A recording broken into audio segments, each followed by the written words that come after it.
दोस्तों से प्यार किया, दुश्मनों से बदला किया, जो ने किया हमने किया, ईशान से. Eshaan Akbar is on the podcast. Listen, me and him love a sing song, and actually I've sung that to him too many times for me to sing it to him in the podcast. But I love this guy. Eshaan Akbar is a stand-up comedian. He's not only is he hilarious, we come from the same part of London. His career has just gone whoosh amazingly. He does solo shows. He's been on mainstream TV shows. And he's just a good, funny, happy person. And what I love about my chats with Eshaan is we analyze life, we analyze comedy. We talk, because he's so much more into comedy than me, he can break down what comedians are doing and what is funny and what's not funny and what is controversial, what is dangerous, or what is a joke, and what that kind of spectrum should all be like. So we have some really, really great chats, as I do with a lot of these comedians. And that's what I love so much about the stand-up stuff that I'm doing is these guys are bright. They analyze life in a way that I love, and they're just great fun to be around. So this is the awesome and hilarious and brilliant. If you haven't ever seen him live, Eshaan Akbar on the Tommy Sandhu podcast. Hey! Hey! Daddy's looking big. I know. I feel like I need to get it sorted though, because if I go any longer, I'm going to look like an imam. I don't know if that's. I don't know how well that will go down on stage. I don't know if there's, religion and comedy, a religious. But also, I think Gus Khan has already nailed that corner of the market. Yes. Darn that Gus Khan. God, beard. Gus. Do you think? Oh no! Do you think would he ever get rid of that beard? Will he ever? No, I don't think so. I think it's a core part of his identity and personality. Like ever. Like, you know how like Graham Norton. He's gone the direct opposite of the Tommy Sandhu approach to facial hair. Yeah. Any hair. If there was a hair spectrum, like a Dulux chart. Yeah. Tommy Sandhu. Gus Khan. And I bet bodily wise, I think he's an alpha grizzly hairy man. Like I can imagine him being like. Rugh. To be honest, I reckon he's just really hairy on the face and head, but the rest of him is clean waxed. Yeah, because he's Hollywood now, so he's doing movies. So he's like, I don't need lasered as well, like the top end stuff. Yeah. They're like, booking him in. Have you got a hairy body? I'm the right level of hairy. Okay. I'll run my fingers through your chest hairy and it will still look romantic. It won't look like my hand is lost hairy. Okay. What about your back? No, I've not got a hairy back. That surprises people. I think that's the key bit where I think but I mean some people. I've got hairy hamstrings though. Yeah? No. I'm like the backs of your legs. I'm like, wow. But then that could be like a little added cushion, like when you sit down. Hard chair, no problem. No problem, not for me. I feel like you and I've got a similar vibe of room going on. I like the color of your walls. I've gone with it's a teal, but it's quite a dark data, even though it's like 10 o'clock in the morning. But it's a teal, and then I got the picture. But it feels like a dark day today. You've got darkness in the background as well. What's going on? This is my room. My room's like kind of grey and black kind of color scheme going on. Oh, moody, good. Like moody teenager vibes. Yeah. So you're like that gothic kid in your bedroom. Do you play loud rock and roll music? No. You death metal. You know me better than that. You know that I'm just blasting Muhammad Rafi in my room. My dad's like, stop it. But not just Muhammad Rafi, angry, and the B-side, angry Muhammad Rafi. Yeah, Moody Muhammad, the album. Your dad's banging the broom downstairs, up on the ceiling. Exactly. You don't understand, Dad. Ruffy understands. Ruffy gets me. He gets me. The weather is awful. Kalakush coming down to eat. No, I'm eating Ruffy's lyrics. only food I need. Brilliant. There's a brilliant moody teenager kind of in a parallel to some sort of Macaulay Culkin character in the dish. Do you know what? I might on Sunday when we go to Cardiff, I might do this as a bit. I might do a bit as the moody teenager who only listened to Ruffy. And hold on, just like that, you could from this conversation, you go, yeah. And do you already know now how you'd fit that in, or what? Yeah, I or think so. That's amazing. See, this is what, and I've said this before. I've said it many times. People go, "Oh yeah, you do stand up now, Tommy." I'm like, no. I don't really do stand up. I host stand up shows. I do little bits of kind of stuff, but this is where your craft is different. How long have you been officially a stand up now? I'd say kind of 5 years, coming on to 5 years. Okay, right. And I watch you. You are slick. You're all. I promise you. I'm not saying this to blow smoke up your jitter, right? You are consistent, and you're consistently good. I've never seen you have a bad gig, and I've seen good comedians have bad gigs, like in the way that they do that thing and they go, "Oh well, this has been interesting." That kind of reaction, and it's not them. Sometimes it is a bit of an odd night, and I don't know. Something odd is said by someone in the crowd and it throws the room a bit, or it throws them, and it just changes that sort of magical energy thing that's in the room. That means it's either going to be really funny and electric and bouncy, or just a bit, what's going on? But you always seem to win them over. So you can ask Altaf from Desi Central, who we had on, when he says, you're doing this kind. I went, well, Eshaan's like, who do I want to who would I like to be on a bill with? I went, I need an Eshaan, because the same kind of people that you can make laugh are the people that I want to talk to, because I feel like I can talk to them, and then Eshaan can do his joke, and they're the same sort of, not the same sort of person. Do you know what am I saying? I didn't know what you mean. I think what it is, I think what you're trying to get at is, because we're not similar. We're not similar on stage at all. No, we're not similar. But I think the thing that we have, and this is an unquantifiable quality, is likability. I hope so. I think on stage, people don't feel too threatened by us, really. No. Even though I'm a bad man and I'll take anyone on, but I'll come back to that in just a moment. But what you do is you have. I've seen you over the years. We must have done like 50 odd shows together now, and I've seen you over the years.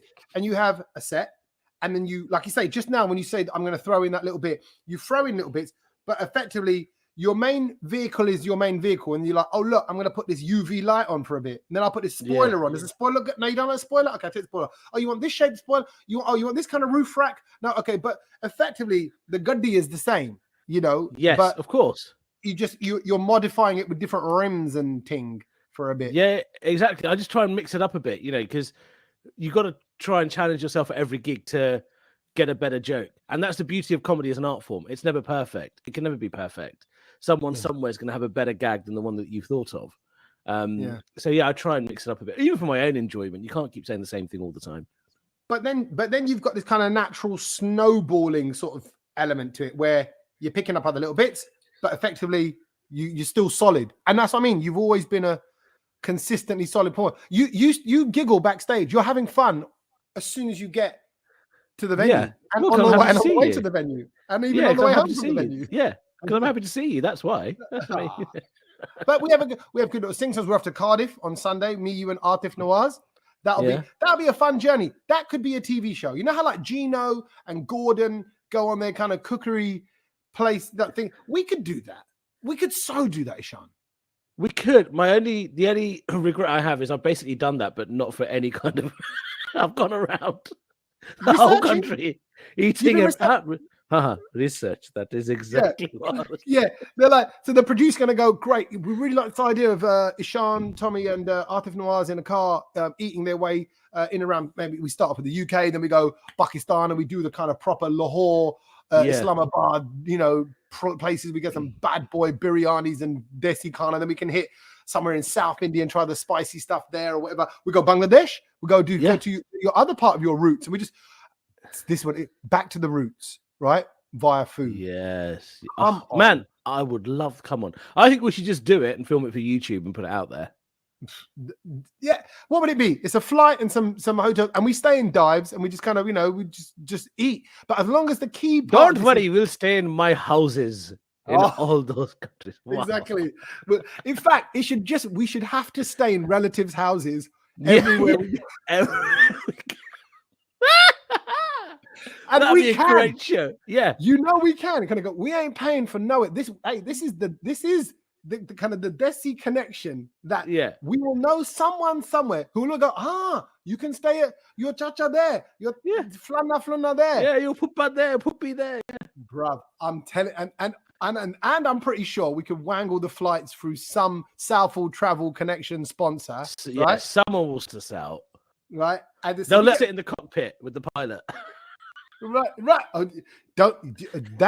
That comment there nearly got me thrown off, nearly got me not let on a plane. Right.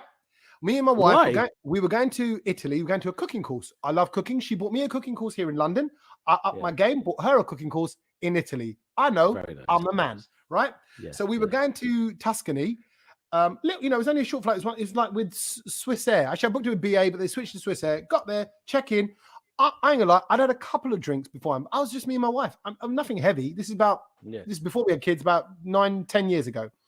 And get to the check-in desk, and I went, and it was a small plane. It's like, it was a 2.5 hour, 3 hour flight, whatever. So it wasn't this kind of flight. Meaning, so I went, it's a special occasion. Can we upgrade to business class? Knowing that there isn't one. And he went, no, I'm afraid, it's just a small plane. And I went, it's all right. We can sit in the cockpit with the pilot. I could drive the plane. Yeah. His face dropped. He went, can you step to the side, please? Just like that. I go, okay. So I stepped to the side. Yeah. And now I'm just stood there. And he's serving the other people behind me. He hasn't said he's not serving me. And then I went, after 2 people get served, I went, sorry. I said, what's going on? He went, you're going to have to join the other queue. I can't serve you. I went, okay. Why? Right. So I join the other queue, get to the front. Get this. As I get to the front, he picks up the phone on his booth, phones the girl on the booth next to him. I can see the two of them on the phone, right? And he's looking at her, and he's talking to her, and he's saying something in a language I don't understand. And she's not. And I get to the front, and she says, I'm sorry, I can't serve you because of what you said to my colleague. I went, what? I said, what's going on? Ooh. What do you think I said? And he goes, no, can't say, you're going to have to call super. We waited there for ages. And I'm now, obviously, I only had 2 pints, right? I remember that. And I'm like, it wasn't What's a drink. What's your wife saying at this time? And I said, I want to know what you think I said. He goes, I can't talk to you. I'm sorry. I can't. It just closed me down. I went, and I looked around, and I did it, Eshaan. I said, is it because I'm brown? I said, I'm the only brown person getting on this plane. I said, I'm the only brown person. Everyone else wasn't, right? And then they called her a supervisor. I explained to the supervisor. She went, okay, wait. When I spoke to him, came back. She went, I think there's been a misunderstanding. So I don't know what he thought I said, but it was me saying, hey, I can jump into the cockpit is what I must have. It must sound like I said, hey, I can jump into the cockpit and take over the controls and do something inappropriate. Because hijackers, they're famous for outlining their plans at check-in. They're just notorious for turning up a check and going, listen, I will get on the plane and I will make sure once the belt sign is off, I will walk to the cockpit and take over. Just so you know. But sorry. Which boarding it, please? This is so wrong. But I will wait for the belt sign to go off, though. I'm not silly. I'm not silly. I'm not going to get everyone's safety. That is, I'm scared. I get scared. See, I don't do this kind of comedy. You do. You can say like these things, and you love it. Look at the giggle in your eyes. Look at that. So, because you're naughty, and look at this. Do you know about the Urban Dictionary? Yeah, I do know about the Urban Dictionary. Have you looked up your name in the Urban Dictionary? Yeah, I have. Have you done it this week? Yes, I did it yesterday. Oh, so you know. And you know what? That opening line, the opening words that it used to describe you is one of the lines from your stand-up. Huh? Which one? Okay. So if you look up, sorry, I'm changing the topic here because I'm moving away from terrorism. Eshaan, when you type in Eshaan into the Urban Dictionary, and everybody should do this. If you got a Desi name, even Desi, because Navraj, mine is in there, right? Look up Navraj, by the way, if you got a phone handy, right? For a moment. Navraj, just typing into Google, typing Navraj Urban Dictionary. I'm typed in Eshaan. Eshaan, absolute legend is what it says. Right? Yes. Can beat up anyone, anywhere, but doesn't want to. Really funny. And everyone pisses around with this guy. Isn't really the type of person to ask for a fight. No, don't ask me for a fight. Don't ask. He's not going to ask for a fight. He's not a troublemaker, but absolute legend. And I can hear you on stage kind of going, legend? Absolute legend is one of your lines for something. But I don't want to say it because it's like might be one of the jokes, whatever, right? But I can hear you going to go, like, oh yeah, like I'm a legend for that. And I thought, oh my God, that's funny how they use that to describe you. And I thought, that is a cool one. That is a very, very cool one. I mean, I've just looked up your one, and it is chaos. It says NAVR. And don't. No, you can't say that word. One of the words. I won't. Don't worry. Right. Okay. It says Navraj really is that person. He is what every girl wants and what every guy wants to be. Everyone should look up to a Navraj as a role model. He has a big Dunda personality. That's what it says. I know. And I'm like, who's uploaded these? Somebody. That's your wife. It's your wife. Yeah. Your wife wrote that. No, it's not my wife. Exactly.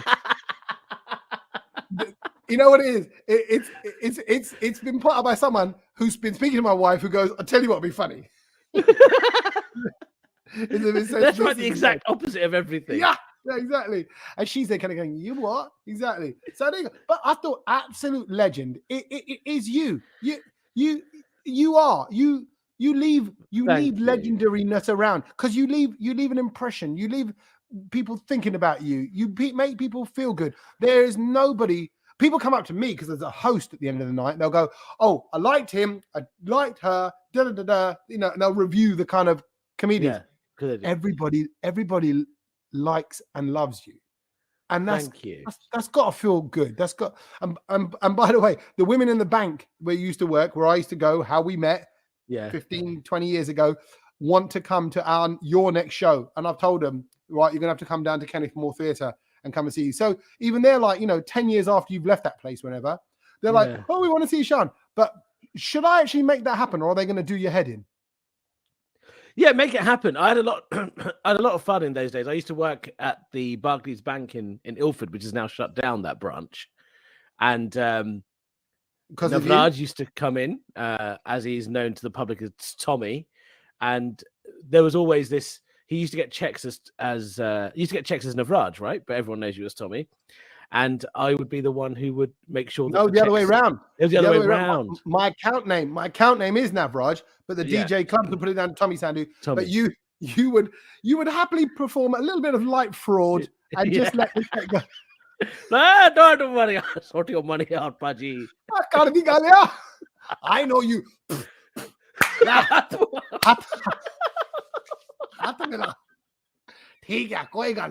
I put a check in myself. Paraki, tu cash lela? I'll take the check. I'll check it. I crossed this out. Eshaan Akbar. There you go. I said, no, Rahman Akbar. I send this to my cousin. It's okay. Yeah. Tommy's still waiting for thousands of pounds he thought he'd cashed in. That's brilliant. That's brilliant. But that took, that always took, I think, took balls to kind of go, right, I'm leaving this, a proper job. You could have, and you could have smashed that. You're a bright guy. You could have smashed kind of anything in that field. Does it? That takes, for anyone out there who's thinking about, because I hear from people all the time kind of going, oh, I'm on the crossover, when do I make the leap? Not necessarily for comedy, for whatever, writing, could be something, art, acting. When do you do that? When's the right time? I was doing that when I was at university, but then I ended up on the graduate program. I was a private banker in the city for 6 years. I was a government policy advisor for 5 years. I was a speech writer to the CEO of a bank. So I was the guy, when I went to weddings, my mom would be like, here's my son. He's a banker. And everyone would be like, yeah. And so I bought, with my first bonus, I bought my dad a brand new car. That was the kind of life I was getting to. And, that whole kind of faux respect in the Asian community, because, you know what we're like. We love status. We love money. And so there was a lot of that going on. But my heart just wasn't in it. I just wasn't happy. And I think that a lot of, particularly our generation, because our parents work so hard and sacrifice so much, there's a part of us that feels a duty to make sure that we not necessarily sacrifice our own happiness, but make them happy first. And then get to the point where we think, you know what, our children can do what they want to do. But I think that, we've been given the audacity of aspiration in this country, in our generation, because our parents work so hard. We have the right, in a sense, to say, I want to try something else. I don't have to be a doctor, lawyer, engineer. And if we don't, I was the first person of Bangladeshi heritage to be on Mock the Week, to be on QI. And I've had messages since from young Bangladeshi people or even Pakistanis who are like, oh, maybe I could do this. I never thought about it. And, by no means am I saying that I'm some sort of inspiration, but it's amazing how the thing that you do, no matter how small or how big, inspires someone else that you don't even know is watching. Do you think it's as kind of simple as that? Put Bangladeshi face on QI Mock the Week, other Bangladeshi face at home says, I can do it. Or put Bangladeshi person in the Olympics team or somewhere else in the high pro, and others. Do we, as a human species, do we just need to see one of our own, like whether it be male, female, like a woman who sees a woman being a judge and goes, I could do that, whatever. In a career, it could be like a career thing as well as a artistic thing or a field that's not typically taken up by people from a certain background. Is it as simple as just seeing it and then you can believe it? Yes and no, because you can't, if you saw a Bangladeshi person in the Olympics, they'd probably finish last. So you might be like, I don't want to do that. No, but okay. The Bangladeshi kids, I'll tell you what I was thinking about when I played football as a kid. The Bangladeshi kids were the quick ones. They were light, they were nimble. There was a different kind. They weren't like like Punjabi build. There was I'm not saying Punjabi guys aren't quick or whatever, but there were some that were quick, but mainly they were stronger, heavier. And then there were the makki roti.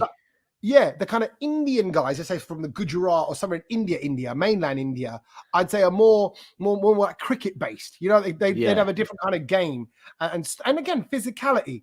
And I of course I'm stereotyping, and there are exceptions to the rule, but you can see how some people can lend themselves to certain sports. What I'm saying is, in order to believe that you can do something, do you just need to see someone like you or of the same background as you doing it? Absolutely. I think so. I think to a major extent, that makes a big difference, is just to be able to, because think about it, when we were growing up, like I would say 1999 was the best year to be Asian in the UK, because you had Nitin Sawhney, you had Goodness Gracious Me on TV, you had Amir Khan, Prince Naseem Hamed. Although he wasn't Asian, he was a brown man at the peak of boxing. So you had these three across these three non-standard forms where people are like, oh, I distinctly remember seeing them and being like, that means something. To some people, seeing whatever however you view their politics, someone like Rishi Sunak or Priti Patel holding such senior states of office, of course there'll be young Asian children who you just see it. You don't even register that you're thinking about it, because you're just like, well, of course I can do the same thing. Why can't I? So I think it makes some significant difference. Which is mad when you think about then, therefore, really, how blooming simple it is. How simple life people are, we are, that you see it and you go, all right, then that can be done. And maybe that's why we stay in our little circles, because we see us being accountants, lawyers, doctors, businessmen, entrepreneurs, business, and all, why do I do 5 or 6 different things and bit of property and a bit of this, bit of that? Because all my cousins do the same. And cousins are doing a bit of property and doing a bit of this and a bit of that, and they've got a little pet project they kind of love. And for me, it was like, well, I love TV, radio, and entertainment. I'm an ego, so I love performing. Yeah. But everybody else does a lot of things, and even now more so with like people that you look up to. Or I look up to, hardworking people like your Kevin Hart's or Will Smith's, or all the stuff that you read, and they kind of go, got to work hard, got to be the hardest working person in the room, and got to have all these things on the go. So you naturally go, okay, got to have a few things on the go, because And I mean, I was talking about, for example, with Sunday, I said to you, oh, who's driving? How's it going? And I said, oh, I've got to drive. I'm going to Birmingham on Thursday. I'm going to go Wolverhampton on Saturday. So does somebody else mind driving on Sunday? And you went, well, I'm doing this on Tuesday, this on Wednesday, and all different places outside of London. Tuesday, Wednesday, Thursday, Friday, Saturday. But don't worry, I'll still drive. I was like, oh, okay. No, I feel bad now. No, I'll do it. And then luckily, Lazy Artif, as we'll call him, he stepped up and he's going to drive. But he's but it's you work hard. You put in that graft. You're not doing it because you've seen somebody else doing that. That's you just putting in your hours. Yeah, I think there's two things. One is we know what we see and we see what we know, right? So that kind of helps shape the way that you view the world. But then also, you tell me the 5 people you speak to the most that aren't your family, and I'll show you your future. You're judged by the company you keep, right? So the people that are around you, they're the ones who are constantly, if they're in the pursuit of excellence, you're going to be in the pursuit of excellence as well, because you don't want to feel embarrassed to be in the same room as that person. And honestly, Tommy, it sounds brutal, but I've cut people out of my life who don't serve that purpose. If I feel like the people around me aren't helping me strive for better, be it in terms of my career, financially, emotionally, mentally, whatever it might be, I don't let them drain energy from my life. No. And so, but can I chip it? Because I've got a question, something on that, because I think about that. And then I think, no, actually, I am not a reflection of the people around me. I'm me. I'm Tommy Sandhu. Yeah. You're Eshaan Akbar. And actually, because you hang around with Flana, Chalupalu, who's not really got a direction in his life, who might be a little bit negative, moody, or hasn't got, I'm not saying career goals or whatever, but hasn't got that get up and go that you've got, that's not a reflection on you, because you can still be Eshaan Akbar and he can still be Flana. Yeah, of course. So he can do that and he can be around me. But in terms of the people I look to for inspiration, you said you've got all these multiple interests. And the first thing you said was because all my cousins do it and all my friends do it. That's the people I know. When you're thinking of something, you're going to call your cousins and friends and say, they'll talk to you about what they're doing with their day, just as a matter of course. And it'll just twig something in your brain, be like, oh, maybe I could do that too. Whereas if a friend was like, yeah, I just light up a toke and go to sleep. Yeah. You might be like, you might say, okay, that sounds like a good idea. I'll do the same thing. Yeah. Because you want to be around them. So... Yeah. Oh, right. Okay. So it just, I suppose then it's making me think, Cole, we, even as adults, are so impressionable, I suppose. And therefore we should sort of select having people around you that kind of inspire you. And now I think about it, my closest people are ones people that I like being around, look forward to being around. I genuinely looked forward to today's podcast. I've not written a question, not done a bit of research. No, look, let me just check Eshaan's Instagram or see what he's up to. Nothing. Because I'm looking forward to my chat with my mate, Eshaan. Right? And I know you're doing really well in the comedy. I love the fact that you're from Ilford. I'm from Ilford, right? Around that same way. You're on your Mock the Weeks and QIs. I'm not, right? But I like, wow, like you represent the same DNA as me. You breathe the same air around here as me. But I was questioning that in my mind before the podcast. I was thinking, that doesn't mean I can be Eshaan or Eshaan can be Tommy, or I should even try and map that. But yeah, I'm clearly influenced by that. My mate, who I just saw for a coffee, I went for a run, met him on the way back, and he's a business guy. He's always got a lot of things on, and he did a fitness Zoom class at 6 a.m. this morning. Went on Zoom, blah, blah, blah. So that inspires me. He's my kind of workout friend. And when I went for all my crap at work, he went, "Let's go gym." Right? We're not going for a drink. This is it. When I look at my own life, the big change I want to make in my life is, I want to get fitter and healthier. But I don't have anyone in my inner circle who does that stuff. And it's only very recently that I did a podcast. I did a show, and there was a PT there who's got almost 1 million followers on Instagram. Right. And he took me under his wing and he said, "Look, I'll take you on a 12-week plan." He's the first person I found. He's so good at what he does. I don't want to let him down. I don't want to look like a bundle in front of him. Do you know what I mean? So now, finally, he's one of the people that I talk to within that 5 outside my family on a regular basis. And suddenly I'm doing squats with buds in them.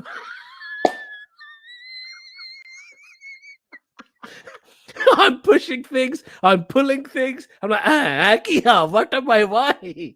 Lifting things. You're like, he's like, lift that up, and then what? Put it back where it was. Put it. What's the point of lifting it up? Oh, yeah, why? Where do you want to put it? Just leave it. It's fine. I love that. So no, hey, firstly, seriously, I didn't know that. So amazing, good idea. Look, I do not want to be one of them banging on about fitness people, because I found fitness only really, like, I've always enjoyed sport all my life. Right, well, from about 13, 14, chubby kid, 13, 14 years old, going to basketball, which allowed me to be the big kid, but still play basketball, which is great. So I enjoyed that, and I grew a bit taller, so it lent itself to that. But then I was tinkering in and out of sport and drinking and eating late and bad food and all that. And in the last few years, as you know, 2 years ago, I gave up booze, and so I haven't drunk now for a couple of years. And then a bit more running, and then I lost weight off the fact that I gave up booze. I lost a lot of weight, for me, 2 and a bit stone, just from the booze, and I ate whatever I want. And that is my biggest vice, I think. Is it? Drink it. I think. Go on. How do you drink every day? No, not every day, but when most weekends there'll be like a few pints being necked. Yeah, and I'm not gonna lie, it's boring. It's boring not drinking. I went with the Bar Army to this Dubai tour, and we were with a load of the guys in a bar in Dubai, out in the sunshine, overlooking the kind of marina. How did you avoid it? Bruv, they were playing drinking games, and I did it with lemonade. You know how much of a fool you feel like? No, yeah, but like, how did you resist? No, because if I'm honest, I feel too good to want to go back to that. That's all it is. I feel too, and not need to feel too good. The hangovers weren't hangovers anymore, bro. They were lingering for days. They make you feel negative and moody. They were making me not me. And I knew something had changed. When I was in my 20s and drinking, you'd wake up and go, oh man, I got so smashed up yesterday. But you're still functioning. You're still like, I got two boys. I'm lying on the sofa, hungover, and I'm like, this ain't right. I don't want to be. I don't want to be that guy. The thing is, I don't get hangovers. That's probably why it's so dangerous. Jeez, what's that about? What do you mean you don't get hangovers? I've never ever had one. I used to do a joke about it where I think I don't get hangovers because my liver is Muslim to the point of denial. So my liver's like, no. We don't do it. La la la la la la la. Nothing's happening. Just watching. Wow. Okay. So see, that's probably a good thing in some respect, but I think that, as you know, a pint is what, 250 odd calories. Yeah, I'd rather have a kebab. I'd rather have. What I'm doing is I'm trying my best to be reasonably good. My 3 vices are booze. Yep. The kebab that goes with the booze. Yep. And chicken wings. Chicken wings are fine. You can smash those all day long. Not the crispy Pakistani uncle chicken wings. You can't have that many chicken wings. Oh, dude, I could eat. There's one place in Seven Kings called Chicken House. On a Monday, they do buy one get one free, and they do it on everything. So you can buy 10 wings, and you end up with 20. And you're like, well, I must finish them, otherwise it will go to waste. Yeah, exactly. You didn't have to buy 10 in the first place. You could have bought 5. But no. I'm going to close that place down. And that's the economy element of it that comes in. You can think, oh, got to get my money's worth. But no, listen. All I say is, as my role model said, nothing tastes as good as skinny feels. The words of Kate Moss. Kate Moss, everybody. Yes. But I'm not saying you should be skinny. But I'm saying when you just feel good about yourself, whatever that is. Yeah. And we have that on days when we're just doing a good show. We have a great show. You feel good, whatever. And then when you feel good about yourself physically, I'm like, I spent 10, 15 years of my life not feeling very good about myself. And I was on camera all the time, on video all the time. And I know that when I sit on the side, that my did is like this in certain angles, and I'm pulling my top down because I don't want it to fold at a certain point. Or the top of my kacha rolls over, because it's starting to go back on itself like, it's trying to get. So those things, you think, okay, you know what? I don't miss it. And then you realize what you also happens is you throw yourself more into your work. And that's of course you do. Yeah. But all of that too, I used to do a joke about this, and I'll say it in a way that's PC for appropriate for the podcast. But I used to say that I'm not incentivized to lose weight because I get a lot of female attention.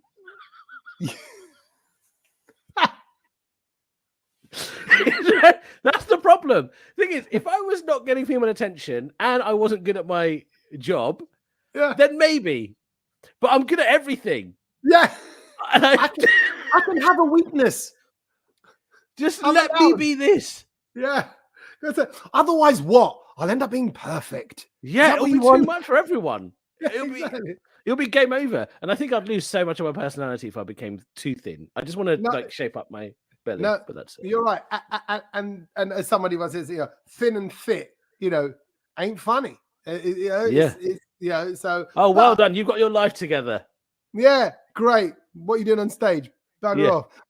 But I would say, but look, like I said, and also it says, if you want to do it, you got to do it. If you want to do it, no one, like you said, I think you kind of sound like you met this guy. Sounds good. You're doing this plan. Tommy, all I want from my life is to be able to clip my toenails without getting cramp. I get cramp. And it's the worst when what I tell you when I got cramp last because I was in Dubai at a hotel and the toilet roll was on the wall behind me. So I had to turn. I went, ah! I was like, I got cramp in my lower back. Cramp in your lower back. And you know how you're trying to wipe your jitter and you're getting cramp. You're like, oh my, it was so no, it can all happen at the most random point, and that's when you feel like a Buddha. And who was it? I think it was Jonathan Ross that said you get to an age, I think when you're 50, where you put your foot up and when you're trying to get your sock on, you just throw your sock. You try to throw it the last little few inches just to get it onto the edge. And they go, okay, good. Whew, I made it. Like a lasso with a sock. But you can tell how overweight you are, right? By how close to the center your shoelaces are tied. Because go on, describe exactly what you mean. Because if you're fit, you'll be able to tie your laces completely in the middle. Of the top of your foot. Of the top of your foot, completely in the middle, right? But if you're overweight, that middle gets closer and closer to the insole because you're moving your inside leg out. Your foot. Bro, that is such a good observation because obviously, like some of my trainers, like the ones you just slip and slip off, they've just got their laces tied, and the laces are tied on the inside ankle, effectively. That's where the bows are, and I'm like, because I couldn't get round. I couldn't get round to that bit. That's such a good one. And if you know, you know. Yeah. Listen, I'm going to love you and leave you. That is brilliant. I love chatting to you. You're going to be on, obviously, regular. This isn't just a one-time thing. Thank you, my brother. And I just want to see that you were good, and you are good. And it sounds like, there's things are changing and happening in your life. You're happy. You're good, right? Yeah, I'm pretty happy. Yeah, pretty happy. I've got some exciting plans ahead over the next 6 months. So, yeah. Show-wise, solo show-wise, or that kind of stuff? Yeah, show-wise, I'm hoping to go on tour next year, but I've just kind of changed the way that I'm thinking about comedy and the things that I want to do. So you'll see more content and more kind of fun things happening. So yeah, good on you. You listen, you're brilliant. Just keep going. That's it. Thank you, man. Thank you. And I'll see you on Sunday. You're coming to my house first, and then we drive. Pick you up. I'll drive you to Artif, and then Artif will drive us to Cardiff. Bachata. He lives in.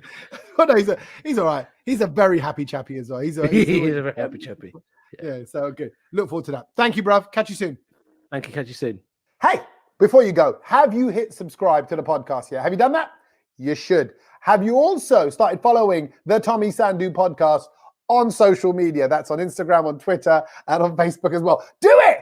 Because then, when those annoying little notifications pop up with the random stuff that you've agreed to let into your life.